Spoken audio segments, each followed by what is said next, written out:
Grab your cup as I pour the tea. It's gonna get deep as we unload and get free. Hello, this is Sharon Lady B. Richards. I am super excited for you to join me on this journey of soulful self care and love. This passionate podcast will drop some gems from my courageous guests as they share their journey of what it took for them to accomplish their goals, dreams, and healing. Welcome, welcome, welcome to another episode of Unloaded, the Healing to Self. We're just so excited about this day that we have an amazing guest today, an awesome guest. All of our guests are awesome. But in this time where we are voting, so much going on in the world, we want to hear from our politicians. And I'm so excited about this particular politician because he's actually in my hometown, which is Nassau County. And I'm just so grateful to have the opportunity to have him on today. I hope you guys are here listening. Drop into the comments if you have a question for him. This will also be recorded as Facebook Live right now. Hello, all my live fans on Facebook. Hello, my live fans on IG, Anaz Life. We're here in the studio of Strong Island TV, and we're super excited to have our next guest. Our next guest, listen, I already know he knows he's very confident. He is standing strong in his way and what he's about to do in the politician world, right? So we're excited to have him. Mr. Congressman Tom SuozzI is in the house. Oh, I like that applause. Wow, wait. Listen, we're so excited to have you. Anybody who is trying to do better for us, we're trying to do for them. So thank you for being on our platform. I want you to tell the listeners who you are. I could say it and read it, but who can say it better than you? Nobody. So tell us a little bit about, I know you're from Nassau, the former mayor of Glen Cove, Long Island, but you tell us in your own words, who is Congressman Tom SuozzI? Well, I'll just give you some of the bio stuff first, okay? I'm Tom SuozzI, and as you said, I was the mayor of Glen Cove for 8 years. I was the county executive of Nassau County for 8 years. I turned both places around. Yes. I've been in Congress for the past 5.5 years. I'm trained as a CPA and an attorney, and that's kind of like my straightforward bio stuff. I say I'm a proven executive who knows how to get things done in government. And I'm a common sense Democrat. I'm not going to pander to the left. I'm not going to back down to the right. I'm going to work together with people to try and solve problems. And I want to work on the issues of crime. People are very concerned about crime, especially in New York City. I want to work on taxes, get the highest taxes in America in New York State. I want to help our kids in our troubled schools. You have some of the best schools in America in New York State. It's out on Long Island where you are and where I am, some of the best schools in the country. But we also have some of the most troubled schools in New York State. These kids have been totally left behind for generations. And I want to go after the most corrupt state in the United States of America, which is New York. That's what the Washington Post called New York State, the most corrupt state in the country. So there's so much more to me. I'm married to Helene. We've been married for 29 years. We have 3 fantastic children. Caroline is 28 years old. Joe is, Caroline just came from the other room. She says she's 27. She's not 28 yet. Don't make her older than she is. Like it. Wow. Seem to have Joe is 25 and Michael is 19. Wow. Awesome. You were the youngest mayor of Glen Cove. And it says here you restored the city. I want to know what that means. You restored the city. I know through fiscal health and stuff like that, but explain a little bit about that. Well, financially we made it strong, but really Glen Cove had lost any sense of pride. And people were very down on Glen Cove. A lot of empty stores in the downtown, polluted property on 100 acres of waterfront. I built a new city hall. I built a new courthouse, a new police station, a new EMS building. I got 2 old bank buildings donated to the city for $10 and made them into the city hall and courthouse. And I was named a national model by Al Gore for cleaning up polluted property. That whole area is redeveloped now. It's a massive redevelopment on the waterfront. I closed the worst run incinerator in New York State. I redeveloped properties in the downtown area. I brought pride back to the city. I had big festivals. I had a Tall Ships Festival. I brought 30,000 people to Glen Cove for a big party. I love Glen Cove. Glen Cove is one of my favorites. Glen Cove and Roslyn were 2 of my favorites towns. also, as county executive, you know, what did you do as county executive? Share with our listeners a little bit. Well, when I first came into office, Nassau County was rated the worst run county in America. It was Mhm. one step above junk bond status, even though the economy was strong. The county was terribly run. Been the same political hacks for 100 years.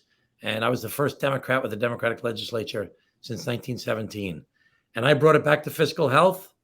I ran the 12th largest police department in the country, bigger than Detroit or Boston. Mm. And when I left, we had the lowest crime rate in America for any community over 500,000 people. Our bond rating was back in the A ranks. I did environmental cleanups and preservation of open space. Mm-hmm. I built a new county executive and legislative building, taking an old historic building and restoring. You know that building on the corner of Old Country Road and Franklin Avenue? Yes. Remember what a dump that was? Yes. Beautiful. Beautiful. Beautiful building. In our intros, we was meeting before we started the podcast. You mentioned Ways and Means Committee. And it seems to be a heart of yours. So what role do you play with that? Well, I'm in Congress now, and everybody wants to be on Ways and Means. It's the most powerful committee in Congress. It's the only committee in Congress that's actually in the United States Constitution. And I'm on Ways and Means, and I'm fighting for the taxpayers here in New York, trying to get the state and local tax deduction back. But listen, I'm giving all that up to run for governor of New York State because New York State is in trouble, and I want to turn it around. And I think I've got the proven executive skills to do it. I'm a common sense Democrat, and I'm very clear on the issues I want to focus on: crime, taxes and affordability, troubled schools, and the most corrupt state in the country. Right. And so is that your passion to become the governor? I know there's so many issues. I'm passionate. I want to help people. Right. I grew up, 3 of my grandparents immigrated to America, 2 from Italy, 1 from England. My father was born in Italy. They all lived through the Great Depression. My dad fought in World War II, got a Distinguished Flying Cross as a navigator on the B-24. I grew up seeing a picture of my dad campaigning with John F. Kennedy in the 1960 campaign. Oh, wow. And my parents were very involved in the 60s, in politics and trying to change the world with civil rights and environmental movement, everything else going on. And they were just very active. And when I was growing up, I always said to myself, what am I going to do?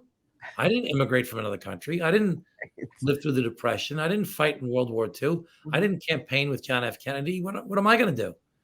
So I've tried to my whole life to live up to their example, my grandparents and my parents, as mayor, as county executive, as a member of Congress, trying to help people, trying to solve problems, trying to make people's lives better.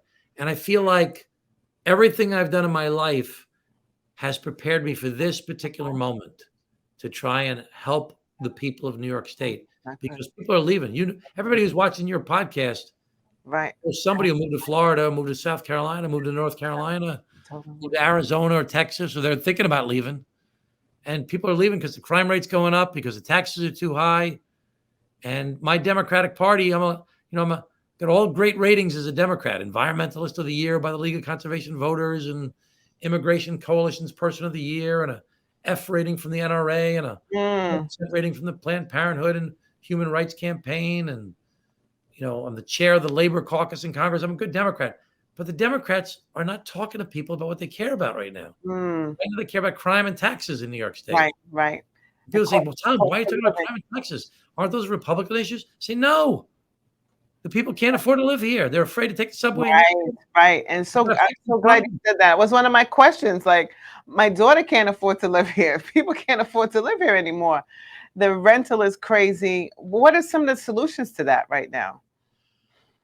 Well, there's so many different issues, but crime is the big one. We got to make people feel safe. So we got to fix bail reform, and we got to help the kids in these troubled schools, because 75% of the people in jail have a drug, alcohol, or mental health problem.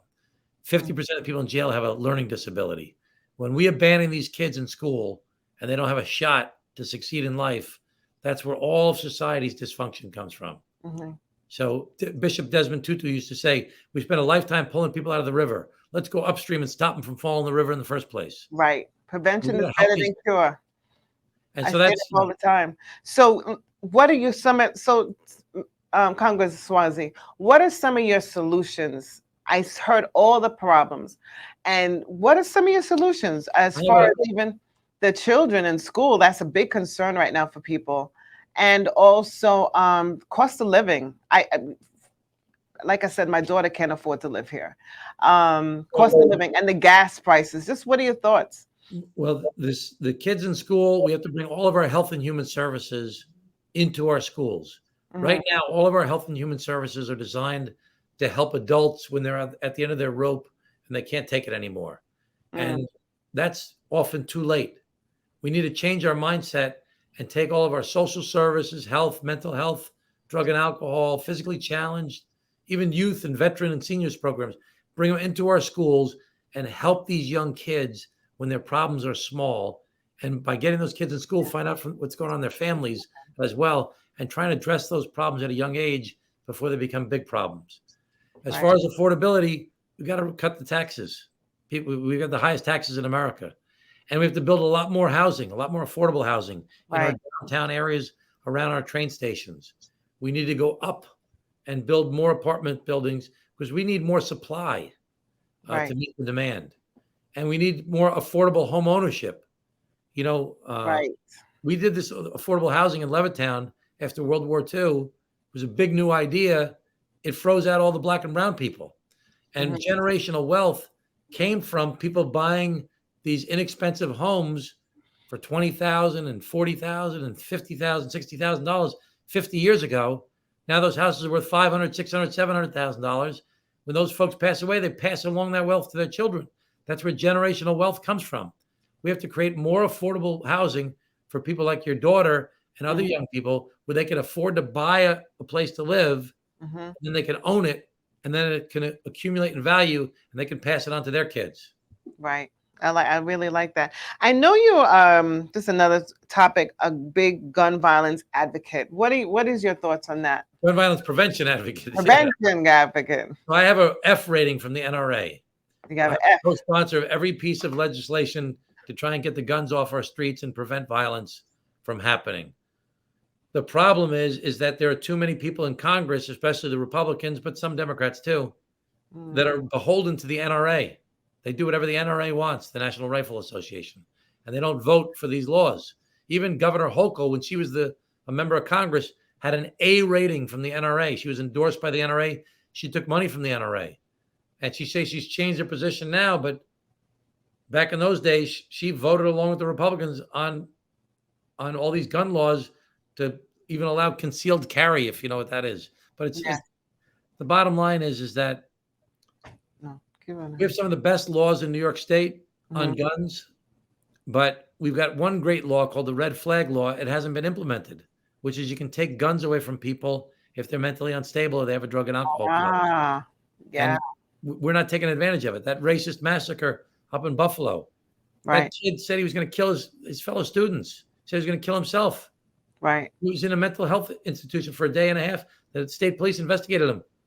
That kid, that's a red flag when you say you're going to kill yourself and other people. He's never been able to get a gun.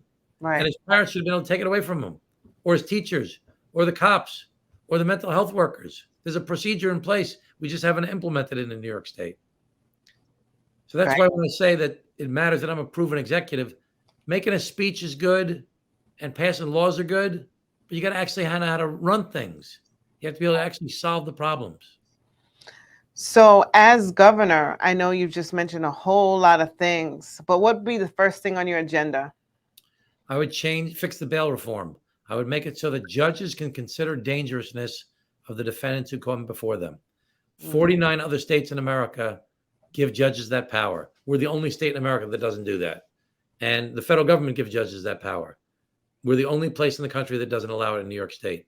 So cash bail was unfair. When I was county executive, I ran the jails. I saw people get low cash bail for low-level offenses, and some people get out right away, and other people couldn't pay their $100 or $200 or $500 bail. They would languish in jail unfairly, awaiting trial. And we actually had people from the private sector would raise money to get those folks out of jail.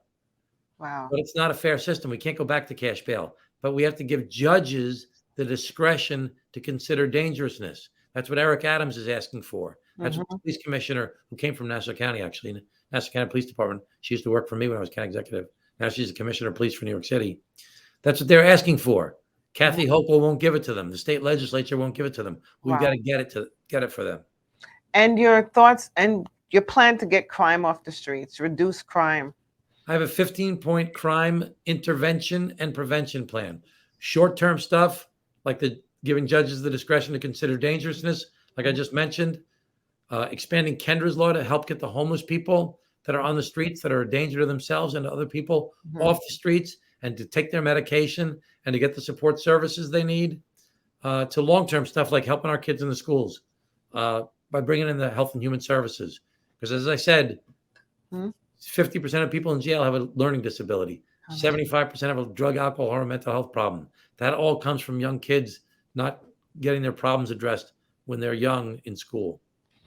And what about building the businesses back? There's so many businesses that went under because of the pandemic.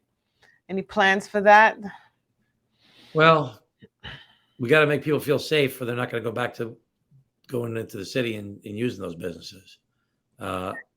We got to reduce the taxes because people can't afford to live here. Donald Trump and the Republicans took away the state and local tax deduction in New York State. Used to be you could deduct your taxes that you paid in property taxes and income taxes to the state of New York and your local municipalities. You could deduct an unlimited amount from your federal taxes. Now it's capped at $10,000. That was a bad, bad deal for New Yorkers because we have the highest taxes in America. So we got to cut the taxes. We got to get rid of some of this regulation. When I was finished being county executive in Nassau County before I became a Congress member, my wife and I, among other things, had a restaurant and didn't do very well in that restaurant. But I learned a lot about running a small business. Right. I can't believe all the paperwork you have to fill out. Oh, yeah. And it's literally paperwork. It's not even on the computer. So many overlapping jurisdictions, so many rules you got to follow. It's impossible for small businesses to survive when you got just a few employees to comply with all these different things. You keep on getting notices about you didn't do this, you didn't do that. What about this? What about that? It's a terrible system. Right. And I noticed a lot of people have moved from New York. They just can't afford to live here anymore. And the gas prices, what are we going to do with that? Well, the gas prices is a problem nationwide. And I've proposed that we suspend the gas tax, both at the state and the federal level. And I said that back in January. The governor and the state legislature just did it, but they waited until now in June, which, people have been suffering this whole time. Right. But it's not just the gas prices. It's the taxes is the main reason people are leaving. Right. And when I was born, there were 45 members of Congress from New York State. I was born in 1962. I'm much older than you. Oh. And when I was born, there were 45 members of Congress from New York State based upon our relative population to the rest of the country. Today, there's only 27 members of Congress from New York State, and it's going down to 26. People are leaving. Right.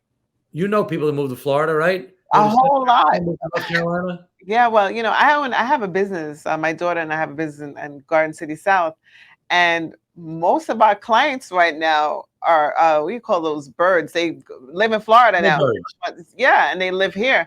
They don't want to live here anymore. They don't want to pay the taxes.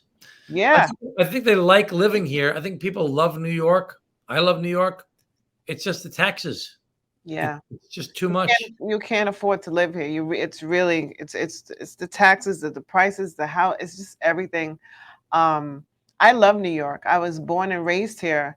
Where did you grow up?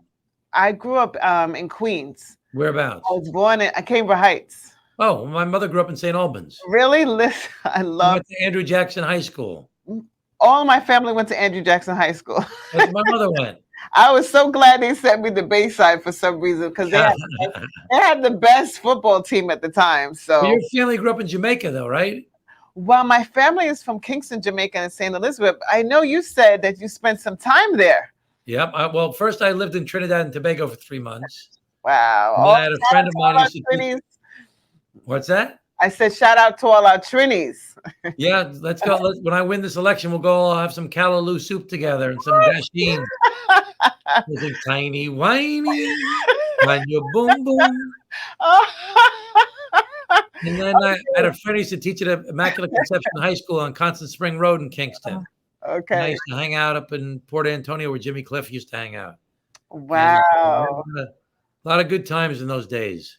And then after that, I was assigned to Bedford-Stuyvesant for 3 months. I worked at the Bedford-Stuyvesant Restoration Housing Project. I used to take the subway down on Nostrand Avenue in 1986. That was a tough place in those days. Yeah. A lot of great life lessons for me. Yeah. So as far as Nassau County, only because I'm from there, my business is there. What are your thoughts about improving Long Island? Long Island's a little challenging The to me. biggest problems on Long Island are the taxes are too high, and we don't have enough apartments for rental for young people. Right. So we need to create what I call cool downtowns. We Mhm. need to go up and build apartments and office and residential and restaurants and shops where young people want to hang out. Because it used to be when they first built these places that people got married in their early 20s. And Right. if you get married these days, you get married in your late 20s or early 30s. Mhm. So when you're 20 to 30 something, you don't want to go to boring old suburbia where it's quiet and, Right. baseball parades and, you want to go where you can hang out and meet other young people. Mhm. So you got to create these environments, cool downtowns where you got restaurants and shops and people want to hang out and you can meet other people. Right. And most of suburbia has got to stay the way it is. 95% of the land mass, single family houses, beaches and parks. But around our downtowns, around our train stations, let's build apartment buildings. Let's build restaurants and shops. Let's make it fun to be there. Right. For empty nesters and young people. That's right. Let's address the senior citizens a little bit. Like my father's 84 now. And there's people who are like 65. They say 65 is like the 45, but they're really still 65. What are we doing with them? What's retirement look like? Social Security looking like for you? Well, it's really, a lot of these folks, does your dad own a house? Yes, thank God. So like a lot of people like your dad are house rich, but they're income poor. So they have their house is worth a lot of money compared to a lot of other places in the country, but they can't afford to pay the taxes. Right. I mean, He's been there to pay the utility rates. They're on a Social Security, so they're house rich, but they're income poor. Right. And so we should have a thing called a circuit breaker, where you don't have to pay above a certain percentage of your income in property taxes, because property taxes are very regressive and they're not based upon your ability to pay. It's a terrible system we have. We have to make it so that people can afford to actually stay in their homes. To stay in their homes and to get health insurance. That was one of the biggest things I'm having with my dad right now. To affordable insurance. He's got Medicare, right? He's got Medicare, but he needed, because of his Alzheimer's, he needed some extra help. That golly. so let me tell you, I'm so sorry to hear that. Because yeah. I grew up in a house. All four of my grandparents lived in my house growing up. 3 were very sick. And my mother, who was a nurse, grew up in St. Albans, went to a Mary Immaculate nursing school in Queens. And then she helped to take care of my grandparents, all living in my house. And I helped to take care of them. We all did. Right. That's what we did. My parents didn't want to put that burden on us when they got old. They bought long-term health care insurance. And so my mom and dad died in 95 and 93. And they died at home. And they had home health care aides taking care of them as they got older.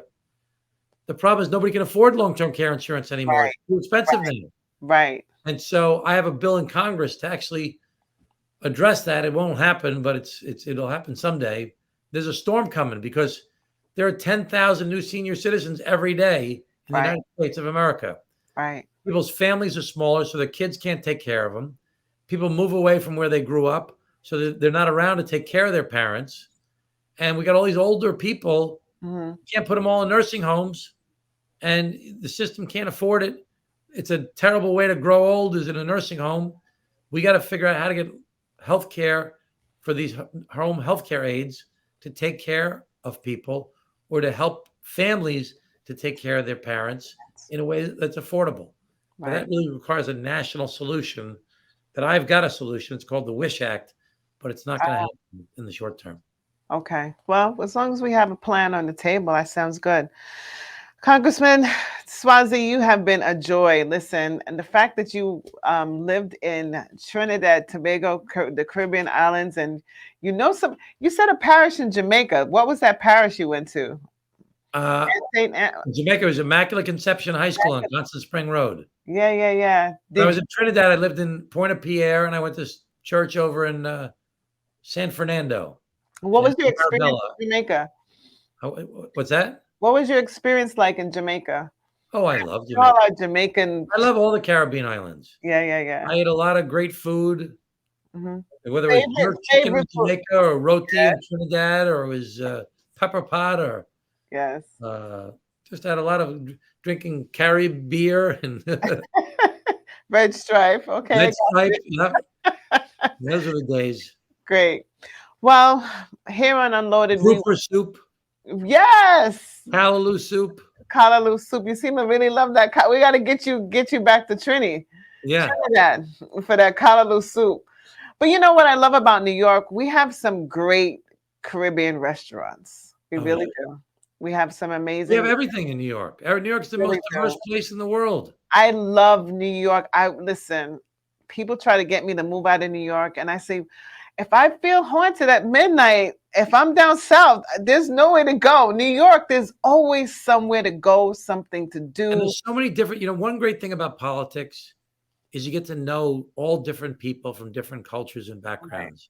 right. And what I have found from going to so many different events and parties and seeing people in their like culture from where they're from, Hmm. and everybody's the same. They all, like looking out for the little kids and treat Right. older people with respect, and they got their own food and their own language and their own music and dancing and Hmm. traditions. And Right. we all want the same stuff. Who Right. loves me?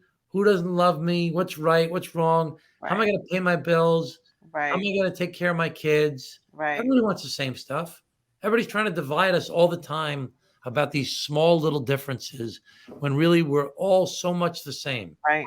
And we just have to figure out how to get beyond all this noise on social media and cable news and people trying to pull us apart and just work Right. together Right. and try and help people. Right. I'm glad you mentioned that because I know I was reading something about you really an advocate for diversity. Just give us a little bit more about what that means to you. Well, every politician says, I'm going to do this, I'm going to do that. I've been doing this stuff my whole life. When I was the mayor of Glen Cove, I appointed the first African-American city councilman in the history of New York State. He was a Bayesian, actually, third generation Bayesian, dentist, Albert Granger. And I appointed the African-American police commissioner of Nassau County from the New York City Police Department, Jim Lawrence. And he actually promoted a lot of black and brown people. So the Keechun Sewall became the head of detectives, Oh and she's wow. now the commissioner of police in New York City. She came out of Nassau County. And Ah. African-American deputy county executive for economic development, Mhm. and a Latina commissioner of health, and a Latina commissioner of mental health. Mhm. My running mate for governor, my lieutenant governor, is Mhm. the first Dominican woman ever elected in New York State. She was Mhm. a city councilwoman for 12 years in Brooklyn. She was the deputy borough president under Eric Adams. And Mhm. when she's elected lieutenant governor, she'll be the first Latina elected statewide in the history of New York State. You have to make government look like the people you represent. And you have to put people in positions of power, not just like, you know, Right. quota filling, but like police commissioners and Right. economic development leaders, so that they'll have the power to actually address some of the inequities that exist in our society Mhm. by having the power to make the changes. Because you can make all the speeches you want, you can pass all the laws you want. If your public works commissioner is not going to give out MWBE contracts, minority and women-owned business contracts, to black and brown people or women, because he says, "Oh, I can't find anybody who's qualified, or they don't have any experience, or they're bids," then it won't happen. You got to have people who are on board with your agenda to make this stuff real. Right. So I've always tried to do that throughout my career, and I'll do that as governor. And what's her name? Oh, her name is Diana Reyna. Right. Diana Reyna. Diana Reina. I know I read. I just couldn't remember her last. I didn't want to pronounce her last name wrong. She's Reina. great.